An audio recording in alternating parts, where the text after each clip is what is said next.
আমরা তিনটা সম্পদ নিয়ে কথা বলেছি সম্পদ পাশে। তাহলে এই তিনটা সম্পদ কি কি আমরা একটু আবারও বলি। আমরা ধরো স্থায়ী সম্পদ যদি চিন্তা করি, স্থায়ী সম্পদ হচ্ছে যেগুলো আমরা দীর্ঘমেয়াদে ব্যবহার করব। তাহলে স্থায়ী সম্পদগুলা কি কি? 1 মিনিটে আমরা একটু খেয়াল করো, যেহেতু এটাকে একটু শিখবো, ভালো করে শিখি, তাই না? তো আমরা তিনটা সম্পদ নিয়ে কথা বলেছি। ফার্স্ট অফ অল আমরা কথা বলেছি স্থায়ী সম্পদ নিয়ে। তো স্থায়ী সম্পদ জিনিসটা হচ্ছে আমরা যেটা দীর্ঘমেয়াদী প্রতিষ্ঠানে ব্যবহার করব, অন্তত 1 বছরের বেশি সময়। আর যেটা দিয়ে আমরা প্রতিষ্ঠানের মূলধন কাঠামোটা গঠন করব, সেগুলো হচ্ছে আসবাবপত্র, ভূমি ও দালান কোঠা। ভূমির জায়গায় আমরা জমি লিখতে পারি বা প্রাঙ্গণ লিখতে পারি। তারপরে অফিস সরঞ্জাম, কলকজা ও যন্ত্রপাতি বা মেশিন। এরপরে ভূমি উন্নয়ন বা প্রাঙ্গণ উন্নয়ন, ইজারা সম্পত্তি, মোটর গাড়ি, ভ্যান গাড়ি। তারপরে হচ্ছে সুনাম, patent, trademark, copyright, franchise, brand নাম। এটার পাশাপাশি আমরা দায় মুক্ত সম্পত্তি যেটা, সেটাকেও স্থায়ী সম্পদ বলতে পারি। নিষ্ক্রিয় সম্পত্তিটাকেও আমরা স্থায়ী সম্পদ বলতে পারি। এরপরে আমরা আলোচনা করেছি চলতি সম্পদ। তো চলতি সম্পদের ক্ষেত্রে আমরা বলেছি নগদ তহবিল, ব্যাংক জমা, দেনাদার বা প্রাপ্য হিসাব, প্রাপ্য বিল বা প্রাপ্য নোট, স্বল্পমেয়াদী বিনিয়োগ, মজুত পণ্য বা সমাপনী মজুত পণ্য, অগ্রিম ব্যয় বা অগ্রিম খরচ, অনাদায়ী আয় বা বকেয়া আয়। এরপরে আমরা বলেছি হচ্ছে ধরো অব্যবহৃত মনিহারি, সাপ্লাইজ, প্রাপ্য বীমা দাবি, খুচরা যন্ত্রাংশ, চালানি কারবারে প্রেরিত পণ্য। এছাড়া দুই একটা সম্পদ থাকতে পারে, কখনো চোখের সামনে আসলে আমরা দেখাবো, তবে এর বাইরে তেমন একটা নাই বললেই চলে। মনে করো 100%-এর মধ্যে 99.99% চলতি সম্পদ এখানে চলে আসছে। এরপর আমরা বলছি আরেকটা সম্পদ আছে যেগুলো আমাদের আসলে বাস্তব কোনো মূল্য নাই, বাট এগুলাকে আমরা সম্পদ হিসাবে বিবেচনা করি, কারণ এগুলা আমাদের বড় অঙ্কের একটা ব্যয়, দীর্ঘমেয়াদী একটা ব্যয়, বড় অঙ্কের ব্যয়। সে কিন্তু এগুলার বাস্তব বাজার মূল্য নাই, বিধায় এগুলাকে আমরা অসমন্বিত ব্যয় বলি, অথবা ভুয়া সম্পদ বলি, বা অবাস্তব সম্পদ বলি, বা কাল্পনিক সম্পদ বা অলিক সম্পদ বলি। অনেকে এটাকে অন্যান্য সম্পদ নামেও চিনে। সেটা কি? প্রাথমিক খরচাবলী, শেয়ার অবহার বা বাট্টা, ঋণপত্রের অবহার বা বাট্টাও হতে পারে, কারণ শেয়ার আর ঋণপত্র একই সেন্সে আমরা ব্যবহার করব। শেয়ার অবলেখকের কমিশন বা দস্তরি। আবার অনেক সময় এটা শেয়ার অবলেখক না থেকে নাম থাকতে পারে শেয়ার দায় গ্রাহকের দস্তরি, একই জিনিস। যে দায় গ্রহণ করবে সেই অবলেখক। ওকে, সো শেয়ার অবলেখকের কমিশন যে কথা, শেয়ার দায় গ্রাহকের কমিশন একই কথা। দস্তরি মানে কমিশন। বিলম্বিত বিজ্ঞাপন, গবেষণা খরচ, আরো আছে ব্যবসা প্রতিষ্ঠানের স্থানান্তর ব্যয় আমরা বলতে পারি। হ্যাঁ, এই জাতীয় খরচগুলাকে আমরা বলবো অসমন্বিত ব্যয়। এখন তোমার একটা প্রশ্ন ছিল যে স্যার এগুলা কি সম্পদ না, তাহলে এগুলাকে আমি সম্পদে কেন দেখাবো? ভাই, এগুলা সনাতন অ্যাকাউন্টিং অনুযায়ী এগুলাকে আমরা ভুয়া সম্পদে দেখাতাম, কিন্তু আধুনিক অ্যাকাউন্টিং এগুলাকে ব্যয় হিসাবেই দেখায়। কথা কি বুঝতে পেরেছো? এগুলাকে ব্যয় হিসাবে দেখায়। কিন্তু আমরা ব্যয় বলতে কাকে বুঝি একটু বলো তো? খরচকে। ব্যয় বলতে আমরা অ্যাকাউন্টিং মূলত খরচটাকে তো বুঝবো। কারণ ব্যয়ের দুইটা অংশ, একটা বড় অঙ্কের, একটা ছোট অঙ্কের। তো ছোট অঙ্কেরটাকে আমরা খরচ দেখাই, বড় অঙ্কটাকে আমরা সম্পদ দেখাই। এখন বলো তো এই ব্যয়টা কি বড় অঙ্কের না ছোট অঙ্কের? আমাকে বলো। বড় অঙ্কের। বড় অঙ্কের, কিন্তু কিন্তু এগুলা কিন্তু সম্পদ না। তাহলে এগুলা সম্পদ না, এগুলা কিন্তু সম্পদ না, আবার এগুলা পুরা খরচও না। তাহলে এইগুলাকে আমরা খরচের মধ্যে সমন্বয় করতে পারি নাই, বিধায় এগুলাকে বলি অসমন্বিত ব্যয়। কিন্তু যখন আমরা হিসাব সমীকরণ দেখাবো, এ সমান এল প্লাস ই বা ওই, এই সমীকরণ বসাবো, তখন আমরা দায় আবার মালিকানা সত্ত্বে যা হবে সেটাকে মিলকরণের জন্য এগুলাকে আমরা সম্পদ পাশে এনে বসাই। জাস্ট হিসাব সমীকরণের সমতা প্রমাণ করার জন্য। কারণ এগুলা তো অ্যাকচুয়ালি আমাদের কি না, অ্যাকচুয়ালি আমাদের এগুলা সম্পদ না, বাট এগুলাকে তুমি খরচও বলতে পারবা না। এগুলাকে আমরা অ্যাকাউন্টিং এ আরেকটা নাম দিই, সেটা হচ্ছে বিলম্বিত মুনাফা জাতীয় ব্যয়। যে ব্যয়টা দেখতে মুনাফা জাতীয়, ছোট অঙ্কের, কিন্তু এগুলা দীর্ঘমেয়াদী প্রতিষ্ঠানে প্রভাব ফেলে, সেজন্য এগুলাকে আমরা কোনো জায়গায় ফেলতে পারি না।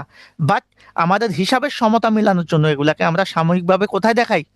সম্পদে দেখাই, সেজন্য এগুলাকে বলে ভুয়া সম্পদ বা অসমন্বিত ব্যয়। ক্লিয়ার এবার ধারণাটা? ক্লিয়ার। জি এই ভাই। হচ্ছে বিষয়। তাহলে এখন আমরা সম্পদের তিনটা চরিত্র পেলাম, 3 ধরনের সম্পদ আমরা জানলাম। তিন ধরনের সম্পদ কি কি জানলাম? ধরো স্থায়ী সম্পদ জানলাম, স্থায়ী সম্পদ, চলতি চলতি সম্পদ, সম্পদ, আর আরেকটা বলেছি আমরা অসমন্বিত ব্যয় বা আমি ভুয়া সম্পদ। ভুয়া সম্পদে বলে। এখন একটা বিষয় মাথায় রাখবা, এই তিনটা জিনিস যোগ করলে যেটা হবে সেটাকে আমরা কি বলবো? মোট সম্পদ, তাই না? সম্পদ তো জি। আর নাই। তবে তবে ভাই, অনুপাতের অঙ্কে একটু আগে আরাপাত যে কথাটা বলছো সেটাই আমরা গ্রহণ করব। বলো তো, এই ভুয়া সম্পদ কি আসলে কোনো সম্পদ? এই না ভাই, ভুয়া, এটা সম্পদের মতো পড়ে না। না। তোমার সেন্স অনুসারে এটা সম্পদ না, সেজন্য তারাও এটাকে সম্পদ হিসাবে বিবেচনা করে না।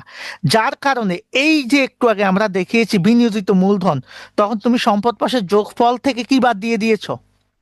ভুয়া সম্পদটা বাদ দিয়ে দিয়েছো, দেখো নাই? জি যখন ভাই। তুমি কেন বাদ দিছো? জি। এবার সেন্সটা ক্লিয়ার হয়েছে কিনা? এই যে আমরা যখন বিনিয়োজিত মূলধন বের করেছি, আমি দেখাচ্ছি তোমাকে। আমরা যখন এখানে বিনিয়োজিত মূলধন বের করেছি, তখন আমরা কি বলেছি? আমরা বলেছি আমার এই সম্পদ পাশে টোটাল 12 লাখ টাকা।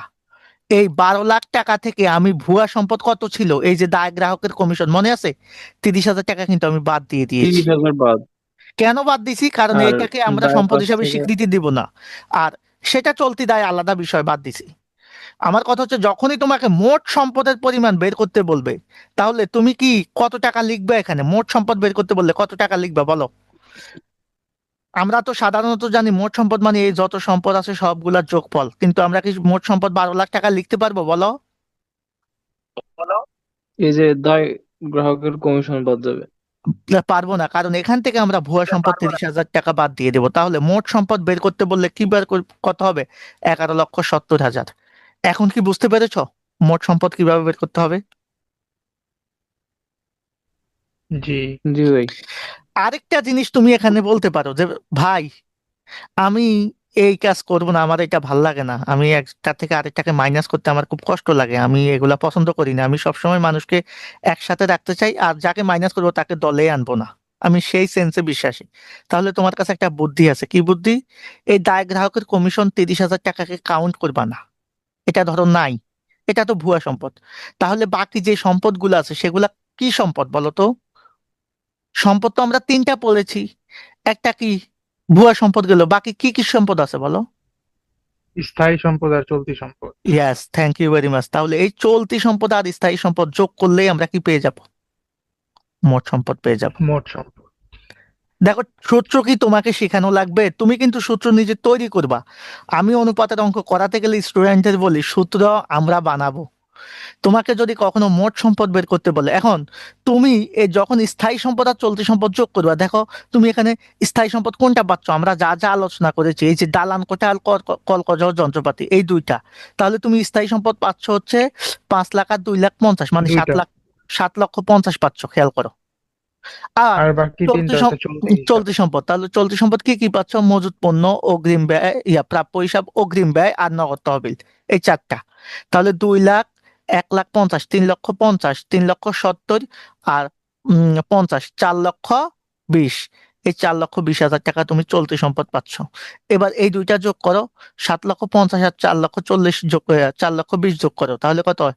7 আর 4 11, 11,50,000 আর 20 কত? 70। দেখো মিলছে কিনা? তুমি তো এটা যোগ করো নাই। তাহলে এই যে স্থায়ী সম্পদ আর চলতি সম্পদ মিলেই তোমার মোট সম্পদ হয়েছে। তাহলে মোট সম্পদ আমরা কয় ভাবে বের করতে পারবো বলো? দুই ভাবে। কি কি? আমি চাইলে সম্পদ পাশের যোগফল থেকে ভুয়া সম্পদটা বাদ দিয়ে দিতে পারবো, অথবা আমি সেটা না করে কি করতে পারবো, ভুয়া সম্পদ বাদে বাকি যে সম্পদ আছে সব যোগ করে দেব। মানে চলতি ভুয়া সম্পদ বাদে তো, কারণ ভাই তুমি সম্পদ তো চিনছো তিনটা: ভুয়া সম্পদ, চলতি সম্পদ, স্থায়ী সম্পদ। তো ভুয়া সম্পদ বাদ দিলে বাকি থাকবেই চলতি স্থায়ী। তুমি চলতি স্থায়ী আলাদা করার দরকার নাই, সব যোগ করে দাও, তাও 11,00,000 কত হবে? 70 হবে। বোঝা যাচ্ছে, কারণ এখান থেকে 30 তো আমরা নিচ্ছি না। আমি কি বুঝতে পেরেছি? তোমাদেরকে বুঝাতে পেরেছি যে আমরা জি ভাই। অনুপাত বিশ্লেষণের অঙ্কে আমরা আরো দুইটা সূত্র শিখলাম। একটা কি, মোট সম্পদ কিভাবে বের করতে হয়। আরেকটা জিনিস কি শিখলাম, যে মোট সম্পদ আমরা এভাবে না করে আমরা সূত্র করতে পারি। এখন প্রশ্ন যাই থাকুক, যেভাবেই থাকুক ভাই, তোমার কাজ কিন্তু একটাই: তুমি মোট সম্পদের মধ্যে ভুয়া সম্পদ দেখাতে পারবা না। শুধু কি মোট সম্পদ না, ভুয়া জিনিসটা এত বেশি অপরাধী, এত বেশি অপরাধী, যখন তোমাকে বলবে বলবে মালিকানা সত্ত্ব বের করা। আচ্ছা, একটু পরে আমি এটা এখানে যাচ্ছি, তাহলে আমরা এটাকে আরো ক্লিয়ারলি বুঝতে পারবো। আমি একটা টেকনিক দেখাবো এখন, খুবই মজা লাগবে তোমাদের। আমি তোমাদেরকে দায় নিয়ে যখন আলোচনা করেছি, মনে আছে কিনা? তোমাদেরকে কি বলেছি, দায় কয় প্রকার বলো তো? দায় কয় প্রকার? দুই। দুই দুই প্রকার। প্রকার। একটা বলেছি স্বল্পমেয়াদী দায় বা চলতি দায়, আরেকটা বলেছি দীর্ঘমেয়াদী দায়। মনে আছে কিনা তোমাদের? বা স্থায়ী দায়। স্থায়ী দায় বলে না এটাকে, সাধারণত সম্পদের কাছে স্থায়ী বলে আর কি। স্থায়ী দায় বলতে আসলে মালিকানা সত্ত্বগুলাকেই বোঝানো হয়। তো এটাকে দীর্ঘমেয়াদী বলবো আমরা। তাহলে আমরা যদি একটু দায়ের দিকে তাকাই, খেয়াল করো, দায়কে আমরা কয় ভাগে ভাগ করব? দুই ভাগে। আমি বলেছিলাম একটা হচ্ছে দীর্ঘমেয়াদী দায়, হ্যাঁ, দীর্ঘমেয়াদী দায়। আরেকটা হচ্ছে কি দায়? স্বল্পমেয়াদী দায়, বা যেটাকে আমরা চলতি দায় বলি, চলতি দায় বলি। আমি একটা টেকনিক তোমাদের বলছিলাম, আমি বলছি যে কোনো প্রকারের ঋণ, মনে আছে কিনা? যে কোনো প্রকারের ঋণ যেটা পার্সেন্টেজ যুক্ত থাকবে, বা যে কোনো প্রকারের ঋণ অথবা বন্ড, এই জিনিসটাকে আমরা কি বলবো? দীর্ঘমেয়াদী দায়। যেমন দীর্ঘমেয়াদী দায়ের ক্ষেত্রে এই যে এই পাশে তাকাও, কত পার্সেন্ট?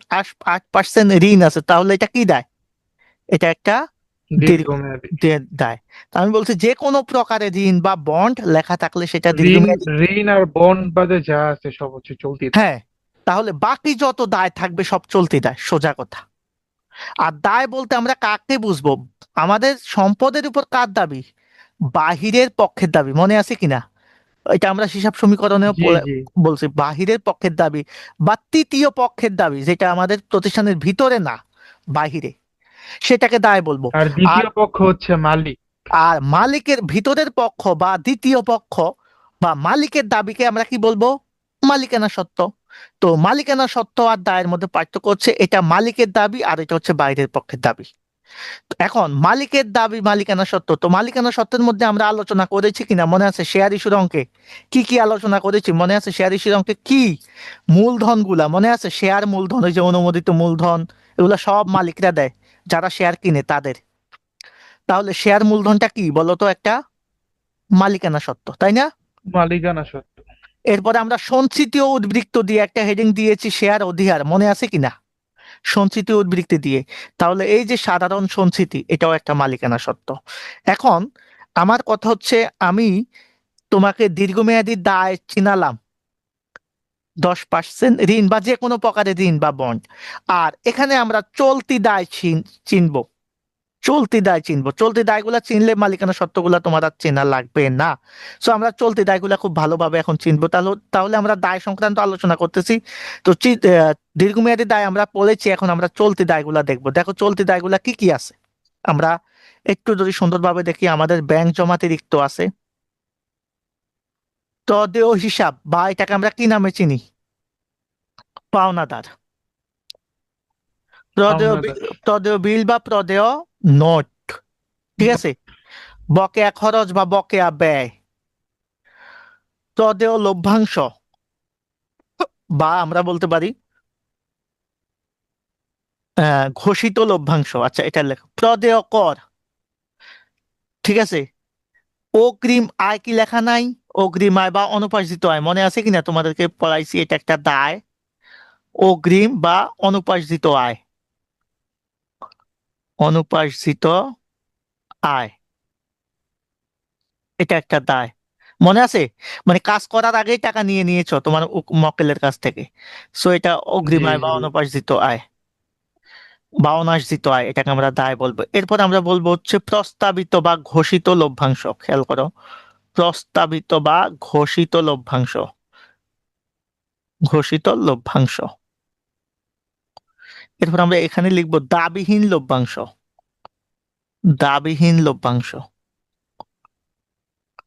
এরপরে এই যে প্রদেয় কর লিখছেন, আমরা এখানে লিখবো আয়কর সঞ্চিতি, আয়কর সঞ্চিতি বা নতুন আয়কর সঞ্চিতি।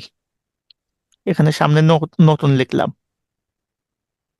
তাহলে আমরা যদি বলি হচ্ছে দেনাদারের পরিবর্তে পাওনাদার, প্রাপ্য বিলের পরিবর্তে ব্যাংক জমাতিরিক্ত, অগ্রিম ব্যয়, বকেয়া আয়, ঘোষিত লভ্যাংশ, অনুপার্জিত আয়, প্রস্তাবিত লভ্যাংশ, দাবিহীন লভ্যাংশ, আয়কর সঞ্চিতি।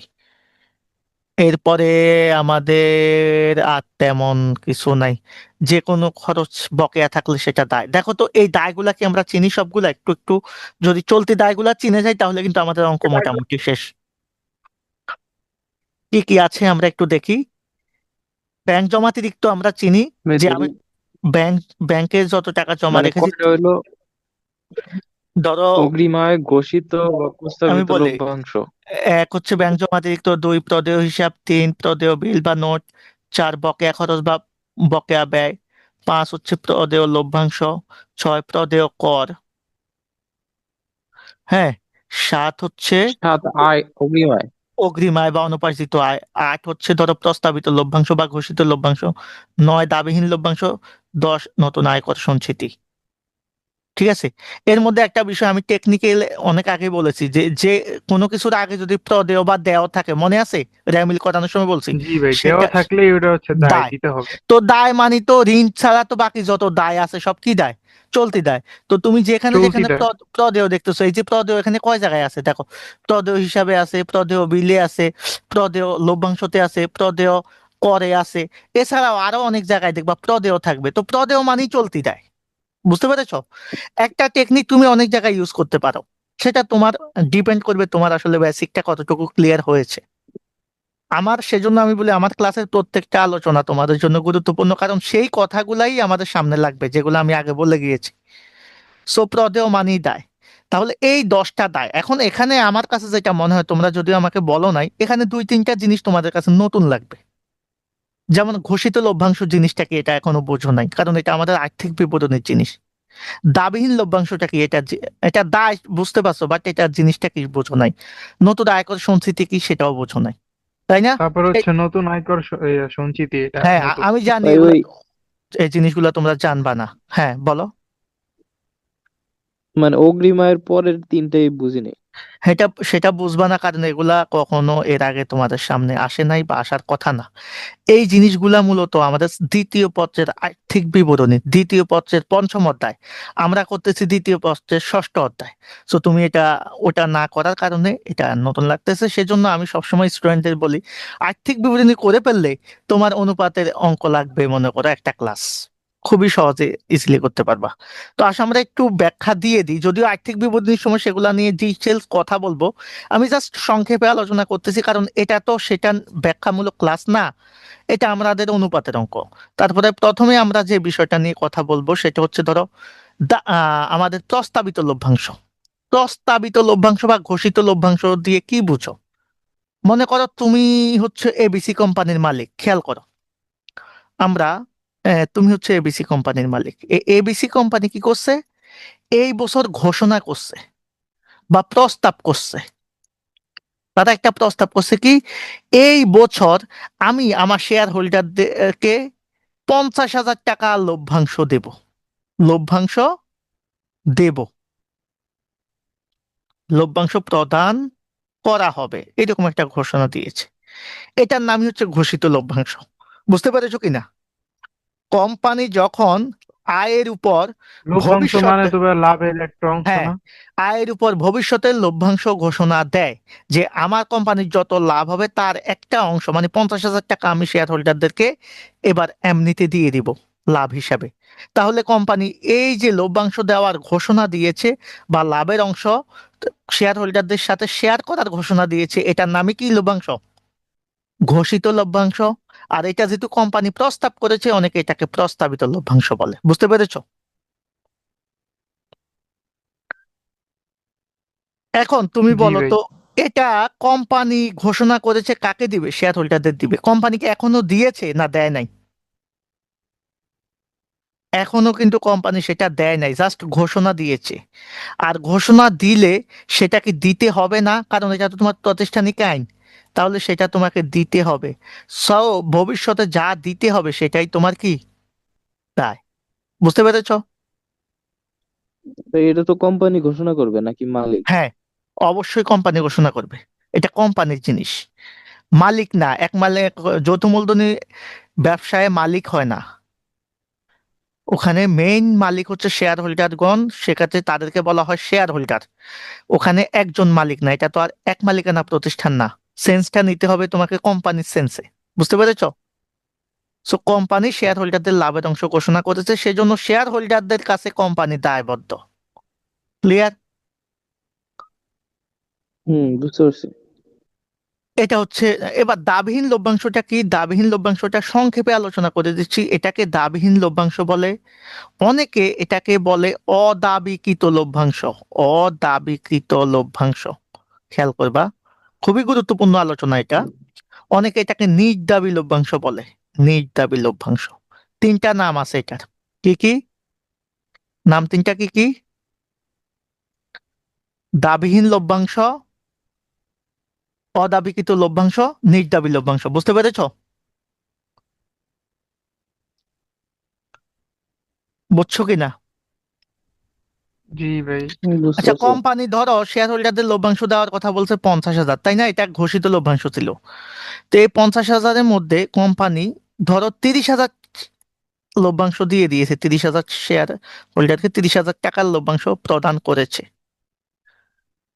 করেছে মানে এটা করে ফেলছে। কিন্তু এখনো করে নাই কত? 20,000। 20,000 টাকা লভ্যাংশ এখনো প্রদান করে নাই। এই যে লভ্যাংশটা এখনো প্রদান করেনি, খেয়াল করবা, খুবই গুরুত্বপূর্ণ কথা। এই লভ্যাংশটা শেয়ার হোল্ডাররা এখনো দাবিও করে নাই, দাবি করেনি। এটার নামই হচ্ছে দাবিহীন লভ্যাংশ। বুঝতে পেরেছো কিনা? কোম্পানি লভ্যাংশ জি। দেওয়ার কথা 50,000, দিয়েছে কত? 30,000। 30,000। দেয় নাই কত? 20,000। 20। এই 20,000 টাকা যে কোম্পানি শেয়ার হোল্ডারদের দেয় নাই, সমস্যা হয় নাই। কেন হয় নাই? শেয়ার হোল্ডাররা এটা কোম্পানির কাছে দাবিও করে নাই, সেজন্য এটার নাম হয়ে গেছে এখন কি লভ্যাংশ? দাবিহীন লভ্যাংশ বা অদাবিকৃত লভ্যাংশ বা নিজ দাবি লভ্যাংশ। এখানে শেয়ার হোল্ডারদের দাবি নাই আপাতত। বুঝতে পেরেছো? এখন তোমার মনে একটা প্রশ্ন জাগছে, তাহলে এটা দায় থাকলো কেমনে, তাই না? এটা দায় কেন হলো, বলতে পারবা কেউ? এই 20,000 টাকা শেয়ার হোল্ডারদের লভ্যাংশ কোম্পানি দেয় নাই, এটা দায় ছিল, ওই যে ঘোষণা করছে কিন্তু দেয় নাই। তো এটার নাম দিয়েছি আমরা দাবিহীন লভ্যাংশ। সো এটা দায় কেন, বলতে পারবা? হুম? কারণ এটা তো মানে ওই ইয়াদেরকে দেয় নাই দা এখনো কোম্পানি থেকে। জি। কোম্পানি শেয়ার হোল্ডাররা দাবি করে নাই বিদায় এটা দাবিহীন লভ্যাংশ। বাট এটা দাবি তারা করবে না এমন কোনো ঘোষণা দিয়েছে তারা? দাবি করব না এটা তো জি না। ঘোষণা দেয় নাই। মানে এটা এখন দাবি না করলেও যে কোনো সময় দাবি করতে পারে, কথা কি বুঝছো? সেজন্য এটাও কোম্পানির দায়। আমরা কি বুঝতে পেরেছি দাবিহীন লভ্যাংশ বা অদাবিকৃত লভ্যাংশ জিনিসটা কি? জি ভাই। বুঝতে পারছি, হ্যাঁ ভাই। মানে তুমি দাবি করো নাই বিদায় তুমি বেঁচে যাও নাই ভাই, ধরা কিন্তু খাইতে পারো তুমি, কারণ যে কোনো সময় শেয়ার হোল্ডাররা দাবি করতে পারে। ওকে, এখন এই দুইটা জিনিস আমরা ক্লিয়ার হলাম। প্রস্তাবিত লভ্যাংশ যেটা কোম্পানি ঘোষণা দেয় শেয়ার হোল্ডারদেরকে প্রদান করবে, সেজন্য এটা দায়। আর দাবিহীন লভ্যাংশ যেটা আসলে পরিশোধ করে না কোম্পানি, কিন্তু পরিশোধ যে কোনো সময় করা লাগবে শেয়ার হোল্ডাররা দাবি করলেই, সেটা দাবিহীন লভ্যাংশ। আর নতুন আয়কর সঞ্চিতিটা এক লাইনে বলি, এটা নিয়ে আমাদের কাজ করতে হবে সেকেন্ড পেপারে, তাহলে ক্লিয়ার হবা। পুরো ক্লিয়ার হবে না। শুধু মনে রাখবা কোম্পানি পরবর্তী বছরের কর দেওয়ার জন্য এই বছরের শেষে, হ্যাঁ, যে তহবিলটা গঠন করে রাখে সেটাকে আমরা বলবো নতুন আয়কর সঞ্চিতি। ভবিষ্যতে কর দিবে সেটার জন্য পূর্ব থেকে তহবিল গঠন করে। আর এই করটা কোম্পানি অবশ্যই সরকারকে দিতে হবে, সেজন্য এটা একটা দায়। এটাকে আমরা আয়কর সঞ্চিতি বলবো, আয়করের জন্য যে তহবিলটা গঠন করে। তাহলে মোটামুটি আমরা চলতি দায়গুলা চিনবো, তাই না? বাকি সবগুলা দায় তো আমরা চিনি আগ থেকেই। আরো তিনটা দায় আমরা আজকে আলোচনা করলাম। তো এখানে টোটাল 10টা দায়, চলতি দায় আর একটা দায় দীর্ঘমেয়াদী দায়। এই দুইটা দীর্ঘমেয়াদী দায় এবং চলতি দায় যদি আমরা যোগ করি, তাহলে আমরা কি পাবো বলো তো? তোমরা জানো এটা কি পাবো? ধরো তুমি দীর্ঘমেয়াদী দায় যোগ করলা আর চলতি দায় যোগ করলা, এই দুইটা যোগ করলে কি পাবা? আমরা তো বলেছি দায় দুই প্রকার, একটা চলতি আর একটা দীর্ঘমেয়াদী। তো এই দুইটা যোগ করলে কি পাবো বলো? মোট দায়। মোট দায়। এই যোগ করলে মোট দায় হয়ে যাবে না? তো এটার নাম কি লিখতে পারি? দায় না বলে আমি মোট দায় বলতে পারি। আর এটা কার দাবি বলো তো? দায়টা কার দাবি? বাহিরের পক্ষের দাবি, সেজন্য এটাকে কি বলা হয়? বহিদায়। বুঝতে পেরেছো কিনা? জি তাহলে যেটাই দায় সেটাই মোট দায় বা বাহিরের দায় বা বহির দায় বা তৃতীয় পক্ষের দায় বলতে পারি কিনা আমরা? জি ভাই বলতে পারি। আর যেটা ভিতরের দাবি, মালিকের দাবি বা শেয়ার হোল্ডারের দাবি, এটা ভিতরের দাবি, তাহলে এটাকে যদি ভিতরের দাবি বলি, তাহলে এই ভিতরের দাবিটাকে আমরা কি বলি? মালিকের দাবি বা শেয়ার হোল্ডারের দাবি। সেজন্য এটার নাম কি থাকে? এটার নাম হয় মালিকানা সত্ত্ব, বা কোম্পানির ক্ষেত্রে এটাকে আমরা কি বলি? শেয়ার হোল্ডারদের সত্ত্ব। বুঝতে পেরেছো কিনা? ক্লিয়ার? জি ভাই। এই ভিতরের দাবি যেটা, বাহিরের দাবিকে আমরা কি নামে চিনি? বহিদায়। তো ভিতরের দাবি মানে ভিতর, ভিতর মানে অন্তর, আমার ভিতর ও বাহিরে অন্তরে গান শুনছো না? তো এটাকে বলতে পারবো অন্তদায়। বুঝতে পেরেছো? জি তাহলে অন্তদায় মানে কি? মালিকানা সত্ত্ব। অন্তদায় মানে কি? মালিকানা মালিকানা সত্ত্ব। সত্ত্ব। আর আর বহিদায় মানে বলতে মানে হচ্ছে দায়, দায়। বাহিরের পক্ষ। তাহলে দায় বলতে আমরা কাকে বুঝবো? মালিকানা সত্ত্বকে বুঝবো না দায়কে বুঝবো, বাহিরের পক্ষের দায়কে? দায় বলতেই বাহিরের পক্ষের দায়কে বুঝবো। জি আর অন্তদায় বললে কিন্তু আমরা মূল দায়কে বুঝবো না, বুঝবো কাকে? মালিকানা সত্ত্বকে, মানে ভিতরের পক্ষের মালিকানা দায়। সত্ত্বকে। আরাফাত, এখানে কোনো প্রশ্ন আছে কিনা বলো? আমার মনে হয় তোমাদের সম্পদ দায়ের একটা ভালো আইডিয়া জেনারেট করতে পারছি আমি আজকে এই ক্লাসের মাধ্যমে। এটা তোমাদের খুবই খুবই ইফেক্টিভ লাগবে, বা এটা এত বেশি গুরুত্বপূর্ণ তোমাদের জন্য, যেটা অঙ্ক করার সময় বুঝতে পারবা। এখন আমি তোমাদের সাথে একটু অন্যরকম আলোচনা করব, যে আলোচনাটা তোমরা সাধারণত এই ক্লাসগুলোতে আমরা করি না। তাহলে আমরা একটা বিষয় আমরা এখন এখান থেকে ধারণা নিব, দেখো খুবই মজার লাগবে জিনিসটা। আমি যতগুলা অঙ্ক করবা, তোমরা যতগুলা অঙ্ক, মানে আর্থিক বিবরণী বলতে আর্থিক বিবরণী বিশ্লেষণের যদি তুমি 100টা অঙ্ক করো, এই সেন্সে করবা, এখন যেই সেন্সে আমরা করি। সেন্সটা কি ভাই? সেন্সটা খুবই সিম্পল সেন্স। খুবই সিম্পল সেন্স। কি সেন্স আমি তোমাদের সাথে একটু শেয়ার করি। ধরো আমাদের এই যে সম্পদ পাশ আছে, এই সম্পদ পাশকে আমরা ভাগ করে ফেলবো কয় ভাগে বলো? কয় ভাগে ভাগ করে ফেলবো? 3 ভাগে। 2 ভাগে। 3 ভাগে। কারণ সম্পদ কয়টা পড়ছি আমরা? 3টা পড়ছি না? কি তিনটা সম্পদ? তিনটা স্থায়ী সম্পদ, স্থায়ী চলতি সম্পদ, চলতি সম্পদ, সম্পদ, ভুয়া সম্পদ। ভুয়া সম্পদ, এই 3 ভাগে। আর দায় কয় ভাগে পড়ছি? 2 ভাগ। চলতি, চলতি দায়, স্থায়ী দায়। চলতি দায়, দীর্ঘমেয়াদী দায়। ধরো চলতি, দীর্ঘমেয়াদী বা স্থায়ী বললেও বলতে পারো, সমস্যা নাই। আর কি আরেকটা কি পড়ছি এখন? অন্তদায় মানে কি? মালিকানা সত্ত্ব। তাহলে দায় পাশে মালিকানা কি কি সত্ত্ব। থাকবে? তুমি চলো, দায় পাশে কি কি থাকবে টোটাল? দায় পাশে কি কি থাকবে বলো আমাকে?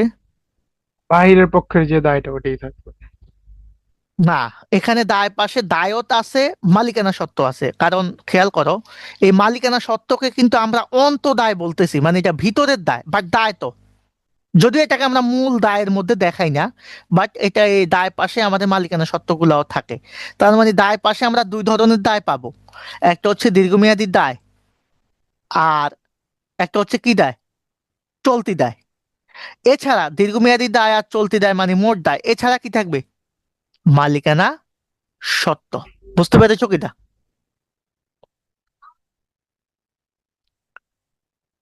এই বুঝছো কিনা আমাকে? জি ভাই। এখন এ অঙ্কে আমাকে বলো, আমাদের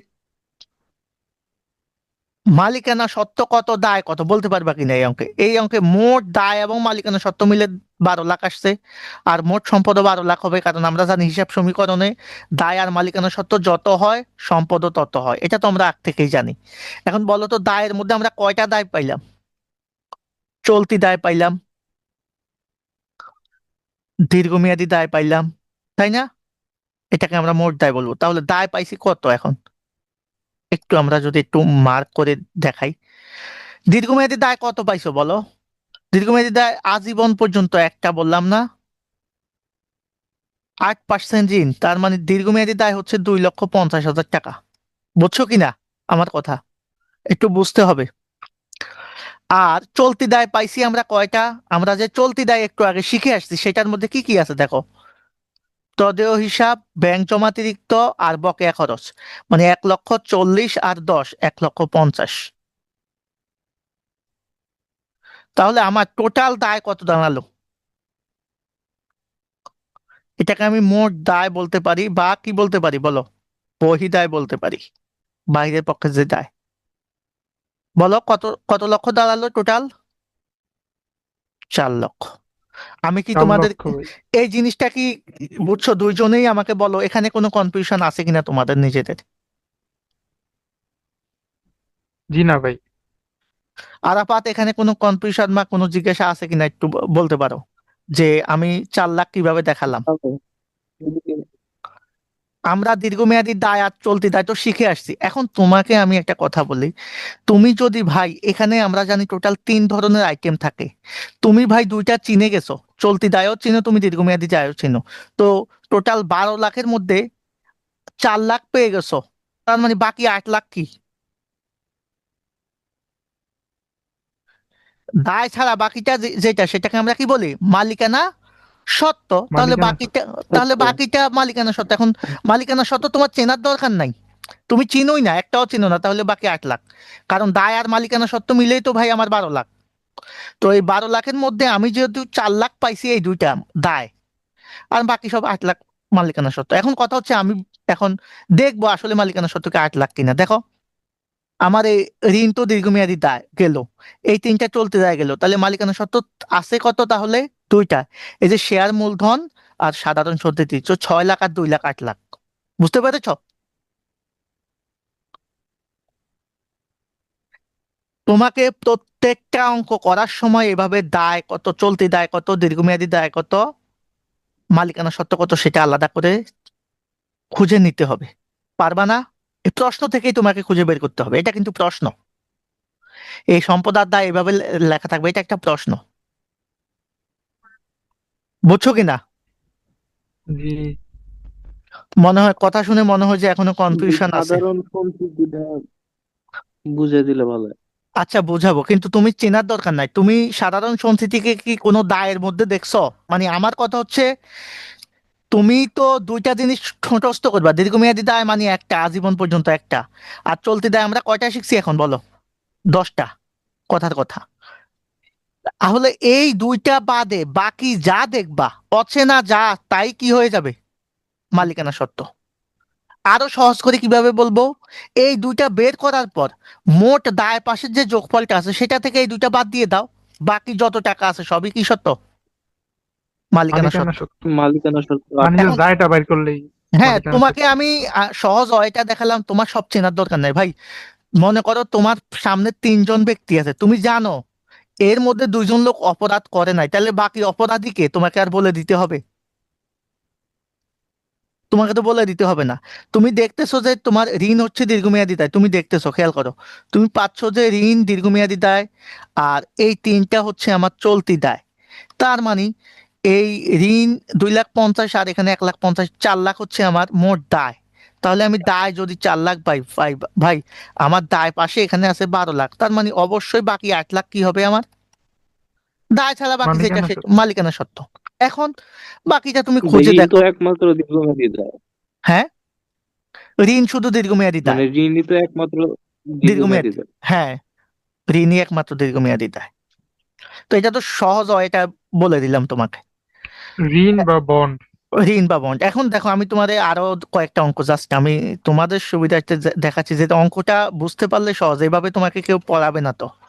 ধরো অনেকে তো মুখস্থ করাবে, আমি তো তোমাকে সূত্র মুখস্থ করাচ্ছি না, একটা সূত্র এখন পর্যন্ত মুখস্থ করাইনি। এখন দেখো, তুমি এই অঙ্কটাতে আসো, ধরো একটা এই অঙ্কটাতে আমরা এখন দেখতেছি। এখন ভাই আমার দায়গুলা চিনতে হবে। তোমাকে আমি মালিকানা সত্ত্ব চেনার জন্য বলি নেই। এই যে 13% ঋণ দেখছো, 5,75,000, এটা কি দায়?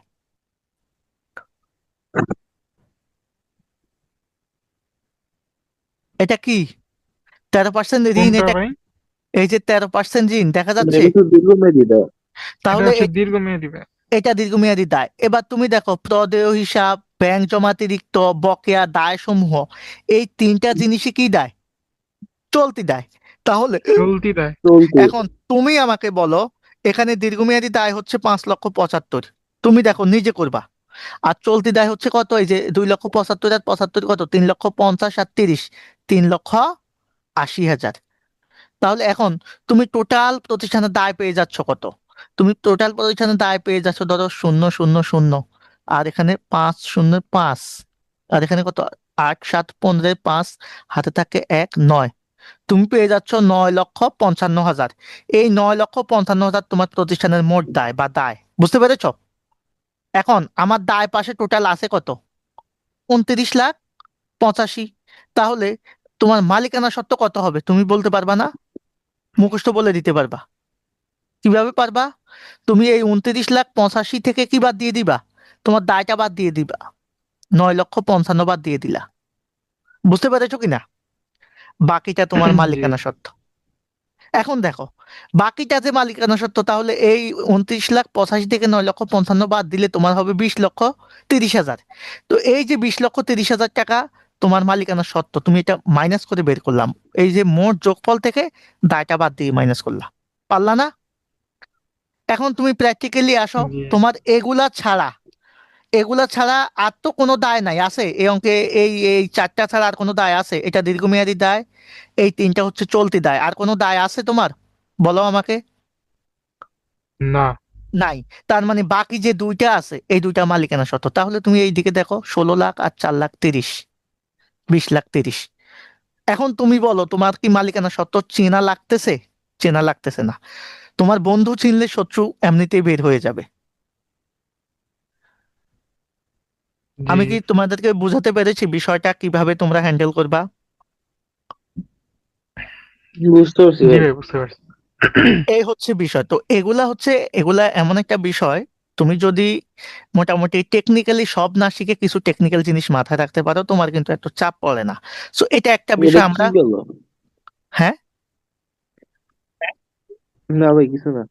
ও আচ্ছা। এখন আমি আরেকটা বিষয় তোমাদের সাথে আলোচনা করি। আমরা আরো দুই একটা অঙ্ক, তুমি যদি আমি জাস্ট আরেকটা অঙ্ক তোমাকে দেখাই তোমার সুবিধার্থে, তোমরা যাতে একটু, এই যে এখানে একটা অঙ্ক দেখলাম, দেখো এখানে এই যে মূলধন ও দায় আছে। তো মূলধন মানে মালিকানা সত্ত্ব, আর দায় মানে দায়। তো আমরা দায়গুলো একটু বের করব, আমার চোখে কি কি দায় আছে। দেখো, প্রদেয় হিসাব একটা দায়, প্রদেয় নোট দায়, ব্যাংক জমাতিরিক্ত দায়, বকেয়া মজুরি দায়, কারণ বকেয়া যে কোনো খরচই কি হয়, দায় হয়। আর এখানে লাভ ক্ষতি টতি এগুলাকে আমরা দায় দেখছি। এই যে দীর্ঘমেয়াদী ঋণ, এটা একটা কি দায়। বাকি যেগুলো আছে এগুলা কি দায়ের মধ্যে আমরা দেখছি? এই পাঁচটা ছাড়া আর কোনো দায় আমরা দেখছি? দেখি নাই কিন্তু। তার মানে আমি চিনি এই পাঁচটা, এর মধ্যে দীর্ঘমেয়াদী দায় কয়টা আছে? একটা। একটা। এই যে বলেই দিছে দীর্ঘমেয়াদী ঋণ। তো ওদিকে তো ঋণ, বলেই দিছে ভাই, দীর্ঘমেয়াদী ঋণ। সো এটা দীর্ঘমেয়াদী দায়। আর বাকি যে চারটা দায়, এই চারটাকে আমরা বলবো কি দায়, স্বল্পমেয়াদী দায় বা চলতি চলতি। দায়। তাহলে তোমাকে চলতি অনুপাত বের করতে এগুলা লাগবে কার্যকরী মূলধন